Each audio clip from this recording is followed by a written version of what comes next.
नाम सुन के आपको क्या समझ में आ रहा है? प्रोडक्ट लाइफ साइकिल यानी क्या होता होगा? Something related to the life of the product, ठीक है। हम अल्टीमेटली बिजनेस करते हैं तो कोई ना कोई प्रोडक्ट या कोई ना कोई सर्विसेज में करते हैं, ठीक है। तो अब किसी भी प्रोडक्ट को देख लो, there has to be a life cycle, ठीक है। हर किसी चीज़ का एक लाइफ साइकिल होता है एक्चुअली, ह्यूमंस हमारा भी एक लाइफ साइकिल होता है, ठीक है। तो हर प्रोडक्ट का एक लाइफ साइकिल होता है, वो लाइफ साइकिल के डिफरेंट स्टेजेस होते हैं, जस्ट सिमिलर टू अस। पहले चाइल्डहुड होता है, then we are adult, then grown, then senior citizen. उसी तरीके से हर प्रोडक्ट का एक स्टेज होता है, ठीक है। तो प्रोडक्ट के कौन से स्टेज में हमारा मतलब हमारे बिजनेस में जो हम प्रोडक्ट यूज़ कर रहे हैं वो कौन से स्टेज पे है, ये समझना ज़रूरी है। ये ज़रूरी क्यों है? बिकॉज आप कोई भी स्ट्रैटेजी जब बनाते हो, जो भी स्ट्रैटेजी आप बनाने वाले हो, उसके लिए ये ज़रूरी है कि आपको पोर्टफोलियो एनालिसिस करना आना चाहिए, अपने पोर्टफोलियो का। अपने पोर्टफोलियो के इन द सेंस कि आपके बिजनेस में आप कितने अलग अलग टाइप के प्रोडक्ट्स यूज़ कर रहे हो, वो देखो पहले तो, ठीक है। बिकॉज ऐसा बहुत रेयर होता है ना कि बड़ी कंपनी एक ही प्रोडक्ट में डील कर रही है, दे हैव मल्टीपल प्रोडक्ट्स। एक ही प्रोडक्ट्स के बहुत वेरिएंट्स होते हैं या फिर मल्टीपल प्रोडक्ट्स और उनके भी वेरिएंट्स होते हैं। अब ऑटोमोबाइल इंडस्ट्री को देख लो, एक कार होती है, एक स्विफ्ट है, स्विफ्ट के 3-4 मॉडल हो गए, वीडीआई और क्या क्या 3-4 अलग अलग टाइप के, जो एक बहुत प्रीमियम मॉडल होगा, एक थोड़ा बेसिक मॉडल होगा, और ऐसे 3-4 मॉडल्स होते हैं। अब हर एक मॉडल में डीजल कार भी होती है, पेट्रोल कार भी होती है, ठीक है। अभी हर एक इसमें मैनुअल भी होता है, ऑटोमेटिक भी होता है, ठीक है। और अभी जो रीसेंट ट्रेंड है, अब ईवी भी आने लगी है, तो ईवी या फिर पुराना वाला वर्जन, तो एक ही कार के नंबर ऑफ वैरायटी देखो कितनी है, और ऐसी नंबर ऑफ कार्स कितनी है, गेटिंग इट। तो आपका जो प्रोडक्ट का पोर्टफोलियो होता है वो एक्चुअली अच्छा खासा होता है if you are a big corporation, ठीक है। तो आपको एग्जैक्टली ये पता होना चाहिए कि आपका जो पोर्टफोलियो ऑफ प्रोडक्ट्स है, मतलब आपके पास जो टोटल जो प्रोडक्ट्स है, कौन से प्रोडक्ट लाइफ साइकिल के कौन से स्टेज पे है, बेस्ड ऑन दैट ही आप स्ट्रेटेजी बना सकते हो। So the first step to make the strategy is to analyse your portfolio and find out कि आपका जो प्रोडक्ट है वो प्रोडक्ट लाइफ साइकिल के कौन से स्टेज पे। So that is why we study product life cycle. Product life cycle पढ़ना क्यों जरूरी है? बिकॉज स्ट्रैटेजी बनाने के लिए the first and foremost thing that you need to know वो ये है कि आपका प्रोडक्ट कौन से स्टेज पे है, ठीक है। Got it? So will start with it. Product life cycle, an important concept in strategic choice is that of PLC. It is useful concept for guiding strategic choice. Essentially PLC is a S-shaped curve. देखो नीचे photo उसका graph है, it's an S-shaped curve, ऐसा S है उसमें, ठीक है। एक साइड पे सेल्स है, एक साइड पे टाइम है। वो बता रहा है कि विथ टाइम आपकी सेल्स कितनी कम ज़्यादा हो रही है। Introduction is the first stage, जब आपको जो प्रोडक्ट है सिर्फ इंट्रोड्यूस हुआ है, very new in the market. आपका प्रोडक्ट नहीं, मतलब प्रोडक्ट ओवरऑल मार्केट में ही नहीं है, मतलब अभी तक शायद वो मार्केट में उस प्रोडक्ट की एंट्री हुई ही नहीं थी, तो that is just the entry of the product, ठीक है। Second is growth, third is maturity and fourth is decline. तो हर एक स्टेज ऑफ पीएलसी पे आपकी सेल्स किस तरीके से वर्कआउट करती है, वो एक एस शेप कर्व बनता है। मतलब कि इंट्रोडक्शन स्टेज पे उसे आपको देख के समझ में आ रहा होगा, इंट्रोडक्शन पे थोड़ी सी कम सेल्स होती है, ग्रोथ पे ज़्यादा सेल्स होती है, मेच्योरिटी पे भी सेल्स होती है, पर ग्रोथ रेट थोड़ा सा कम हो जाता है, और डिक्लाइनिंग स्टेज पे ऑटोमेटिकली कम होती है। देन वंस दिस इज वो पूरा फेज चले जाता है तो mostly the product is out of market, ठीक है। तो ये पूरा एक साइकिल है जो फॉलो होता है, and this is equally applicable to the businesses as well. कई सारे बिजनेसेस होते हैं जो सडन पॉइंट ऑफ टाइम के बाद उतने क्या बोलना चाहिए, अब वो इंपॉर्टेंट ही नहीं है, वो यूजफुल ही नहीं है। जैसे थिएटर्स, मूवी थिएटर्स पहले जो होते थे, मल्टीप्लेक्सेस तो अब आए हैं, ठीक है। तो एक ऑल टुगेदर एक बिजनेस ही खत्म हो गया because of introduction of something new, ठीक है। और एक पॉइंट ऑफ टाइम पे जब आप छोटे थे या फिर आपके पेरेंट्स को पता होगा, जब वो थिएटर्स थे जो पुराने वाले थिएटर्स होते थे जो मल्टीप्लेक्स नहीं है, उस प्रोडक्ट मतलब उसकी भी कितनी ज़्यादा डिमांड थी at some point of time कि सुबह 6 से 9 के शो भी फुल होते थे। इतनी ज़्यादा डिमांड थी जब मल्टीप्लेक्सेस नहीं हुआ करते थे। तो जब वो नॉर्मल थिएटर्स जब होते थे, जब मल्टीप्लेक्सेस नहीं थे, तो उस पॉइंट ऑफ टाइम पे ये तब की बात है जब शायद सबके घर पे टीवी वगैरह भी इतना नहीं होता होगा, या मेरे चाइल्डहुड में रिमेंबर हम लोग जाते थे थिएटर्स बिकॉज उस टाइम पे मल्टीप्लेक्सेस नहीं थे। सो 6 से 9, 9 से 12, मतलब सुबह 6 से लेकर रात के 12 बजे तक के शो लिटरली देवर हाउसफुल। तो उस टाइम पे वो वाला जो सर्विसेज था, वो जो प्रोडक्ट था, उसका जो मार्केट था, वो जो बिजनेस था, it was doing really good. But आज की डेट में वो अपने स्टेजेस से पार होके आ गया, now it is not in the market because of multiplexes आ गए and everyone wants to go to the multiplex daily. तो अब वो बिजनेस हो गया क्या, खत्म। सो हर बिजनेस का एक टाइम होता है। यू हैव टू आइडेंटिफाई कि आपका बिजनेस कौन से स्टेज पे चल रहा है, अकॉर्डिंगली आप स्ट्रेटेजीज बनाओ। आपको अगर लग रहा है कि मेच्योरिटी पे आ चुका है, सो इट्स टाइम कि you add something new to the portfolio, है ना।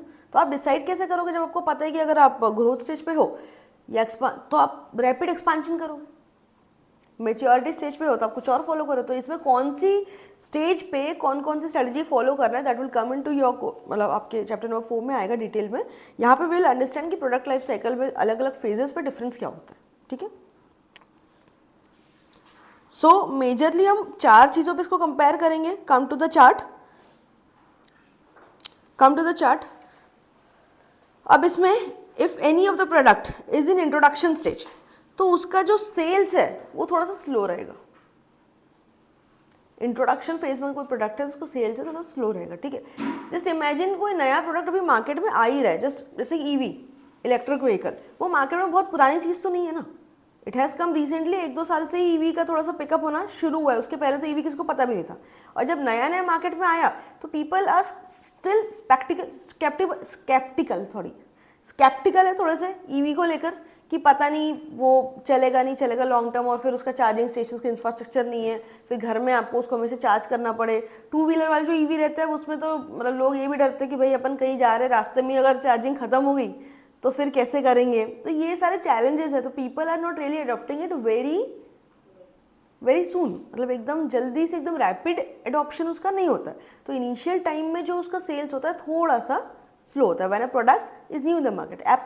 एप्पल ने जब लेके आया एप्पल का फ़ोन, उसका iOS आया था, iOS सिस्टम, तो iOS जब नया आया तो मार्केट में लोगों को पता थोड़ी था कि iOS क्या होता है या iOS क्यों इतना अलग है। तो जब लोगों को पता चला, जब उसने मार्केटिंग उतनी की, उसके बाद उसका सेल्स पिकअप हो।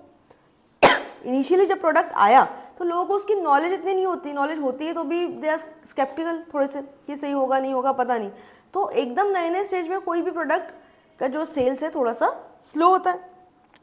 कंपटीशन नील होता है, कंपटीशन ऑलमोस्ट नेग्लिजिबल होता है, बिकॉज प्रोडक्ट ही नया है ना, प्रोडक्ट ही आप मार्केट में नया लेके आए, तो जो कंपटीशन है वो ऑलमोस्ट क्या होता है, नेग्लिजिबल होता है, नहीं होता, बिकॉज अभी तो नया आया है, नए दूसरे प्लेयर्स को आने में भी तो टाइम लगेगा मार्केट में। प्राइस थोड़ा कंपैरेटिवली हाई हो सकता है, बिकॉज इस टाइम पे कंपटीशन ही नहीं है। आपको याद है जब मोबाइल फ़ोन नए नए आए थे मार्केट में, जब मोबाइल फ़ोन, अभी तो स्मार्टफोन सबके पास है, इनिशियली जब मोबाइल फ़ोन नए नए आए थे मार्केट में तो वो छोटा वाला फ़ोन होता था, डब्बा फ़ोन जिसको बोलते थे, ठीक है, वो तो स्मार्टफोन भी नहीं था, स्टिल इट वॉज कॉस्टली। और इनिशियल टाइम में अगर आपको याद हो तो मोबाइल फ़ोन सबके पास होना was not a normal thing, हर किसी के पास मोबाइल फ़ोन नहीं होता था। आज के डेट में मोबाइल फ़ोन सबके पास होना is a normal thing, but उस पॉइंट ऑफ टाइम पे घर में शायद किसी एक के पास मोबाइल होना वॉज अ बिग थिंग, घर पे किसी एक के पास भी है। तो उस टाइम पे जो सेल्स था थोड़ा सा स्लो था, बिकॉज हर कोई इसको एकदम से नहीं लेता, लेना चाहते थे बट एकदम से वैसा नहीं था जैसा आज की डेट में, ठीक है। तो इनिशियल टाइम में जब प्रोडक्ट आया था तो उसका थोड़ा सा स्लो था सेल्स। इनफैक्ट अगर आपको पता हो तो उस टाइम पे इनकमिंग के भी पैसे लगते थे, फ़ोन के इनकमिंग के भी पैसे लगते थे, आउटगोइंग के भी पैसे लगते थे, ठीक है। उस टाइम पे रिचार्ज ज़्यादा महंगे थे, इफ़ यू नो। आज की डेट में इनकमिंग तो फ्री है, टोटल फ्री है, और आउटगोइंग के भी जो रिचार्ज के पैसे लगते हैं वो कंपैरेटिवली उस टाइम से कम है जो वो इनिशियल टाइम पे आया था, बिकॉज वो नया नया आया था और उस पॉइंट ऑफ टाइम पे कॉम्पिटिटर्स बहुत कम थे। तो जब प्रोडक्ट, जो कोई भी प्रोडक्ट या सर्विसेज कोई नए इनिशियल स्टेज में है तो उसमें प्राइस हाई रहने के चांसेस रह सकते हैं, फॉर अ सिंपल रीज़न कि आपने एक तो नया नया लेके आया तो ऑब्वियसली आपने इन्वेस्टमेंट भी काफ़ी किया है, ठीक है, उसकी रिसर्च में भी काफ़ी इन्वेस्टमेंट हुआ है। एंड सेकेंड थिंग जो इंपॉर्टेंट थिंग है कि कॉम्पिटिशन ऑलमोस्ट नेग्लिजिबल, जिसको अगर लेना है तो वो उतने में रिचार्ज कराएगा ही अगर आपको अपना फ़ोन चलाना है तो, ठीक है। मार्केट बहुत लिमिटेड होता है, क्यों, क्योंकि उस चीज़ को खरीदने वाले कंज्यूमर्स थोड़े कम होते हैं इनिशियल स्टेज में, हर किसी को उसका नॉलेज नहीं होता, हर कोई उसकी यूटिलिटी नहीं जानता, हर किसी को शायद वो यूज़फुल लगता भी नहीं है, लोगों के अवेयरनेस स्प्रेड होने में थोड़ा टाइम लगता है। सो उतने पीरियड तक जब तक इंट्रोडक्शन स्टेज चल रहा होता है उस टाइम तक मार्केट लिमिटेड होता है। मार्केट लिमिटेड होने का मतलब है कि कंज्यूमर्स आपके जो है थोड़े से कम होते हैं, ठीक है। So that's the introduction stage. एक समझ में आया ओवरऑल इंट्रोडक्शन स्टेज क्या होता है, ठीक है। Then comes the growth story.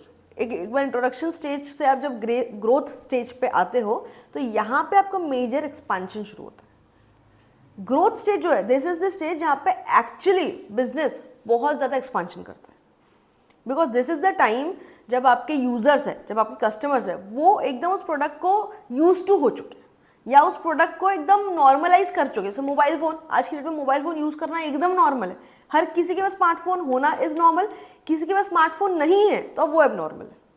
There was a time जब किसी के पास स्मार्टफोन है तो वो एक स्टेटस सिंबल था, अब वो नहीं है, तो अब हर कंज्यूमर को वो चीज़ चाहिए ही चाहिए।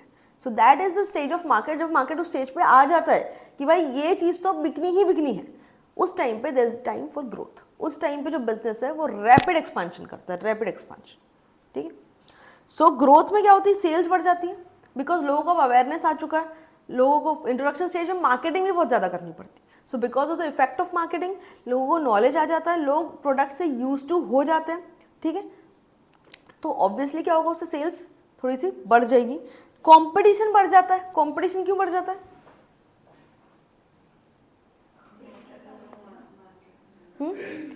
क्योंकि जब आप कोई बिजनेस लेके आए हो, बिजनेस मॉडल, वो बिजनेस मॉडल वर्कआउट कर रहा है अच्छे से, ठीक है, तो अभी मार्केट में और भी दूसरे प्लेयर्स है ना, उनको जब दिख रहा है कि ये प्रोडक्ट पिकअप कर रहा है, लोग इस प्रोडक्ट को अच्छे से यूज़ कर रहे हैं, अच्छे से अडॉप्ट कर रहे हैं, लोग इससे यूज टू हो रहे हैं, तो there would be someone else जो भी उसमें बिजनेस करना चाहेगा।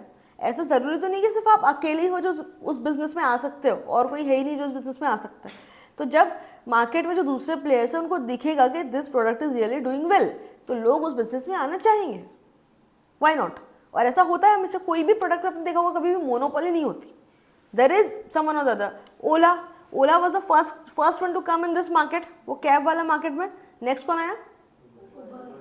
उबर आया। Zomato was the first one to come in this food delivery market. Next कौन आया?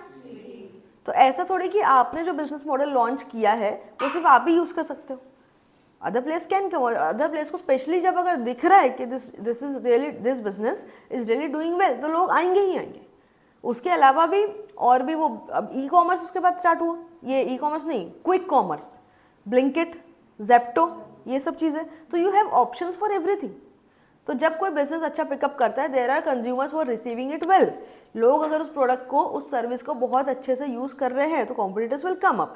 As soon as the competitor come up, तो अपने आप प्राइजेस क्या होंगे? लो हो जाएंगे। बिकॉज अब जो पहला प्लेयर था उसको भी तो चाहिए कि दूसरा प्लेयर आके अगर प्राइस कम कर दे, तो पहले वाले को भी तो सर्वाइव करना है, दूसरे का प्राइस कम होगा तो ऑब्वियसली लोग वहाँ शिफ्ट हो जाएंगे ना, बट पहले वाले को खुद को सर्वाइव करना है तो वो भी, उसको भी प्राइस कम करने ही पड़ेंगे। Whenever there is a competition in the market, सबसे ज़्यादा बेनिफिट किसका होता है? कस्टमर्स का हो जाता है, ठीक है। अभी जियो मार्केट में आया तो उस टाइम पे उसने क्या किया, प्राइजेस एकदम ज़्यादा कम कर दिए, उसके कारण जियो इतना चला क्यों? उस टाइम पे हर किसी के पास जियो की सिम होती थी, बिकॉज वो 3 मंथ्स का जो नेट इंटरनेट फ्री दे रहा था। प्राइजेस एकदम ज़्यादा ड्रॉप करने के कारण कॉम्पिटिशन बहुत इंटेंस हो गया।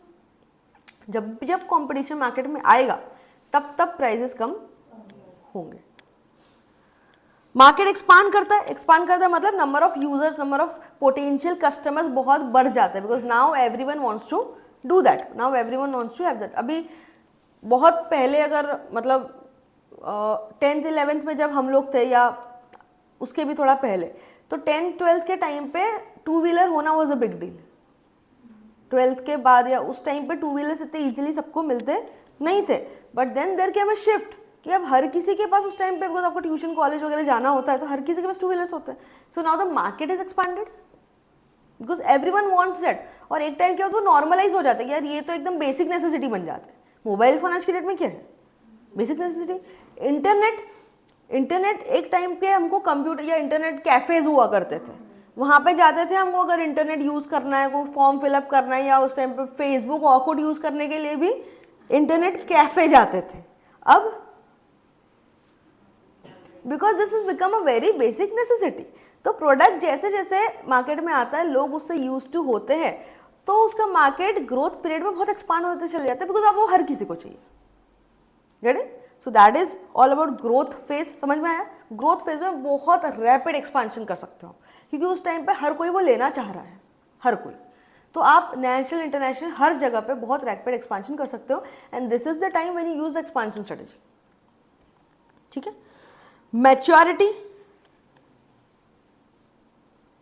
मैच्योरिटी पे जो सेल्स है क्या होता है, again we come to that S shape वाला ग्राफ। देखो यहाँ, देखो इंट्रोडक्शन में सेल्स तो स्लो था, ग्रोथ पीरियड में तो रैपिड एक्सपांशन हुआ। मैच्योरिटी पे भी जो सेल्स है वो एक्सपांड तो हो रही है, सेल्स बढ़ रही है, लेकिन जिस रेट पे वो बढ़ रही है वो ग्रोथ पीरियड से कम है। ग्रोथ पीरियड में for example every year annually आपकी सेल्स 2x हो जा रही थी, तो अभी शायद 1x हो रही है या मे बी 10-20% ही बढ़ रही है, तो सेल्स बढ़ रही है मैच्योरिटी पीरियड में, लेकिन comparatively at a slower rate. अब इंट्रोडक्शन पीरियड में भी जो सेल्स रहती है वो थोड़ी स्लो रहती है, मैच्योरिटी में भी स्लो रहती है। मैच्योरिटी में सेल्स बढ़ रही है, इंट्रोडक्शन में सेल्स तो बढ़ती है, मैच्योरिटी में बस ये है कि जो ग्रोथ पीरियड में बढ़ रही थी उससे कम रेट पे बढ़ रही है, ठीक है। तो मैच्योरिटी आप बोल सकते हो जैसे कि internet cafes was a business at point of time. जैसे जैसे मार्केट में मोबाइल फोन और स्मार्टफोन का पिकअप होने लग गया तो इस बिजनेस का मैच्योरिटी पीरियड आने लग गया। more the number of users were having smartphones, maturity period was very closer to this business जो इंटरनेट कैफे का बिजनेस था, बिकॉज सब किसी के हाथ में फ़ोन है तो कोई इंटरनेट कैफे क्यों जाना चाहेगा। तो ये हर बिजनेस का होता है, एवरी बिजनेस। कंप्यूटर्स, लैपटॉप्स बहुत इजीली एक्सेसिबल नहीं थे वन पॉइंट ऑफ टाइम पे, ठीक है, अब हर किसी के पास होते हैं। जो अपना पुराने वो थिएटर मॉडल्स होते थे, तो थिएटर मॉडल्स भी जो मल्टीप्लेक्सेस आए, मल्टीप्लेक्सेस के आने के बाद थिएटर मॉडल्स का एकदम मैच्योरिटी पीरियड आने लग गया, एंड राइट नाउ तो वो पूरा डिक्लाइन फेज में जा चुका है, ठीक है। मल्टीप्लेक्सेस पहले सिर्फ इसमें अर्बन, सेमी अर्बन और फुल्ली अर्बन एरियाज में होते थे, ठीक है, अभी छोटी सिटीज़ में मल्टीप्लेक्सेस होते हैं। तो अभी थिएटर का जो बिजनेस है वो ऑल टुगेदर आ चुका है काफ़ी डिक्लाइन पे, ठीक है। At one point of time it was new, तब लोगों ने उसको स्लोली अडॉप्ट किया, ग्रोथ फेज में वो फुल्ली एकदम पीक पे चला। मैच्योरिटी जब मल्टीप्लेक्सेस आने लगे तो मैच्योरिटी उसकी शुरू होने लगी। थोड़ा लोग जाते थे पर कंपैरेटिवली कम लोग जाते थे, बिकॉज ज़्यादा लोग मल्टीप्लेक्स में जाना चाहते थे। आज की डेट में पूरे ही लोग मल्टीप्लेक्स में जाना चाहते हैं। आज की डेट में कौन है जो थिएटर में जाना चाहेगा, हर कोई मल्टीप्लेक्स में जाना चाहेगा, ठीक है। तो जब डिक्लाइन स्टेज में क्या होता है, most of the time decline stage में एक्चुअली एक नया प्रोडक्ट आ चुका होता है उसको रिप्लेस करने के लिए। इस प्रोडक्ट का डिक्लाइन तब होता है जब एक्चुअली कोई दूसरा प्रोडक्ट आ चुका होता है उसकी जगह लेने के लिए, तब डिक्लाइन होता है। और जैसे ही वो दूसरा प्रोडक्ट जो है, जो उसका रिप्लेसिंग प्रोडक्ट होगा, वो रिप्लेसिंग प्रोडक्ट का जब इंट्रोडक्शन स्टेज चल रहा होगा उस टाइम पे ये पुराने प्रोडक्ट का मैच्योरिटी पीरियड चल रहा होगा। Can relate to it? Relate हो रहा है थोड़ा सा? जब मल्टीप्लेक्सेस नए नए आने लगे तो थिएटर वाला मॉडल जो था उसका मैच्योरिटी पीरियड आने लग गया। ग्रोथ हो रही थी बट कंपेरेटिवली बहुत कम, फिर धीरे धीरे कम होते होते होते पीवीआर ने, ये मल्टीप्लेक्सेस ने पिकअप किया और थिएटर्स ने एकदम ड्रॉप डाउन कर दिया। सो मैच्योरिटी पीरियड में सेल्स थोड़ी स्लो होती है। कंपटीशन मैच्योरिटी पीरियड में काफ़ी बढ़ जाता है, बिकॉज ग्रोथ पीरियड में भी कंपटीशन आया था बट मैच्योरिटी पीरियड में कंपटीशन ज़्यादा आया था, बिकॉज अब हर किसी को चाहिए तो नंबर ऑफ सेलर्स भी बढ़ जाते हैं। जब जब नंबर ऑफ यूजर्स बहुत ज़्यादा बढ़ते हैं तो नंबर ऑफ सेलर्स भी बढ़ जाते हैं। गेटिंग? अभी जब मल्टीप्लेक्स आए तो ऐसा नहीं ना कोई एक ही कंपनी, पीवीआर आया, आइनॉक्स आया, सिनेपोलिस आया, है ना, तो ऐसे और एक है, एक दो नाम और है। तो ऐसे जब जब यूजर्स बढ़ते हैं उस टाइम पे कंपटीशन भी बहुत ज़्यादा इंटेंस हो जाता है, प्राइस और ज़्यादा ड्रॉप होने लग जाता है। आपने देखा होगा कि बहुत ज़्यादा आपको वो कूपन कोड वगैरह मिल जाते हैं कई बार इस पे मल्टीप्लेक्सेस की बुकिंग्स पे भी, ठीक है। जैसे आप ये टेक्सटाइल इंडस्ट्री समझ लो, गारमेंट इंडस्ट्री, ठीक है।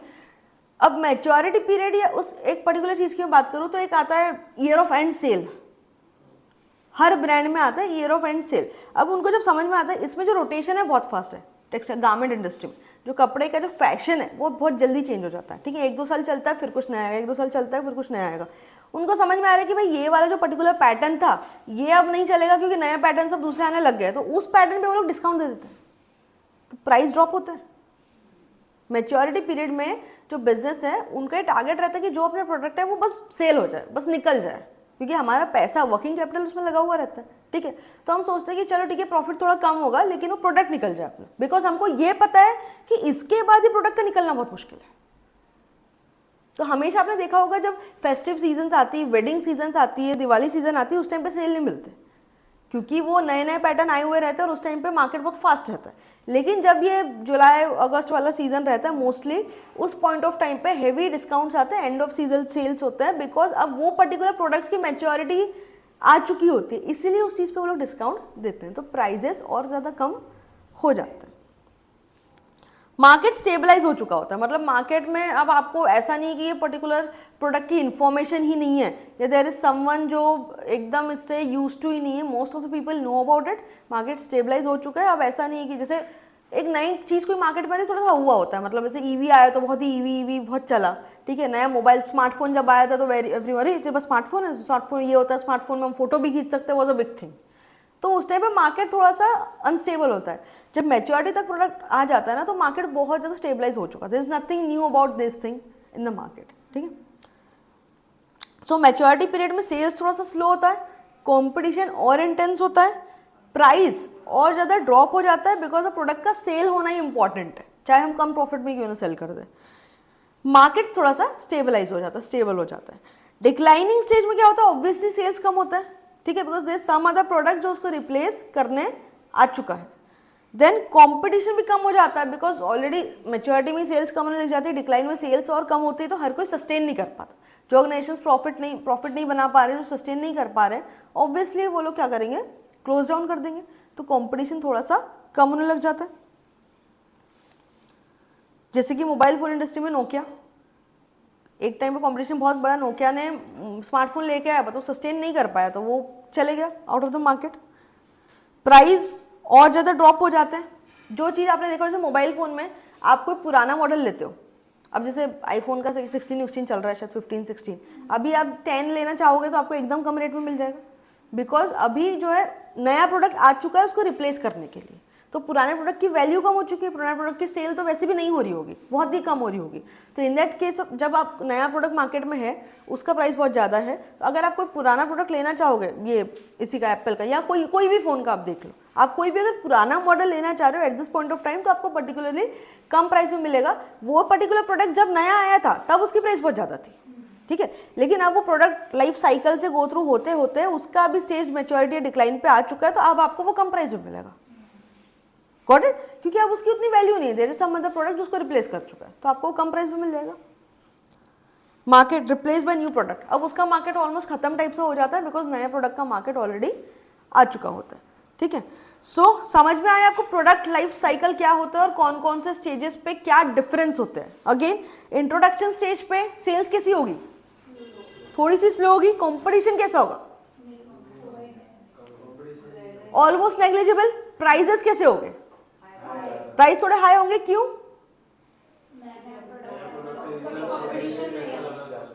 नया प्रोडक्ट है, कंपटीशन ऑलमोस्ट निल है, इसके कारण प्राइसेस ज्यादा हो गए। एंड मार्केट कैसा रहेगा, थोड़ा सा लिमिटेड रहेगा, ज्यादा लोग एकदम से उसको अडॉप्ट नहीं करेंगे। ग्रोथ स्टेज पे क्या होता है, सेल्स बढ़ जाएगी, कंपटीशन बढ़ेगा, प्राइसेस कम हो गए और मार्केट, ये एकदम इंट्रोडक्शन स्टेज से थोड़ा सा अपोजिट टाइप का है। इंट्रोडक्शन स्टेज में सेल्स कम होती है, ग्रोथ में बहुत ज़्यादा होती है, कंपटीशन बेस में बढ़ता है, प्राइजेस में इंट्रोडक्शन प्राइस ज़्यादा थे, ग्रोथ में प्राइस कम हो जाता है, मार्केट काफ़ी एक्सपांड हो जाता है। मैच्योरिटी में कंपैरेटिवली सेल्स की ग्रोथ रेट कम हो जाता है एंड कंपटीशन और इंटेंस हो जाता है बिकॉज प्लेयर्स ज़्यादा आ जाता है मार्केट में, प्राइजेस और कम होते हैं, मार्केट स्टेबल होने लग जाता है। डिक्लाइनिंग स्टेज पे सेल्स कैसी होती है, एकदम ही कम हो जाती है। प्राइजेस कैसे रहते हैं, प्राइजेस और ज़्यादा ड्रॉप हो जाता है। कंपटीशन कैसा होता है, कंपटीशन कम होने लगता है, डिक्लाइनिंग स्टेज पे बढ़ता नहीं है, कम होने लगता है बिकॉज प्रोडक्ट की डिक्लाइनिंग स्टेज आती है तो बहुत सारे कंपनी ऐसी होगी जो सस्टेन नहीं कर पाती। अगर आपकी सेल्स कम हो गई, एकदम कम हो गई, तो प्रॉफिटेबिलिटी या तो कम बना रहे हो तो नहीं बना रहे हो, तो जो कंपनी सस्टेन नहीं कर पाती वो क्लोज डाउन हो जाएगी। तो at that point of time competition थोड़ा सा कम हो जाता है, प्राइजेस और ज़्यादा ड्रॉप हो जाते हैं और मार्केट में नए प्रोडक्ट उसको रिप्लेस कर चुके होते हैं। Come to the book.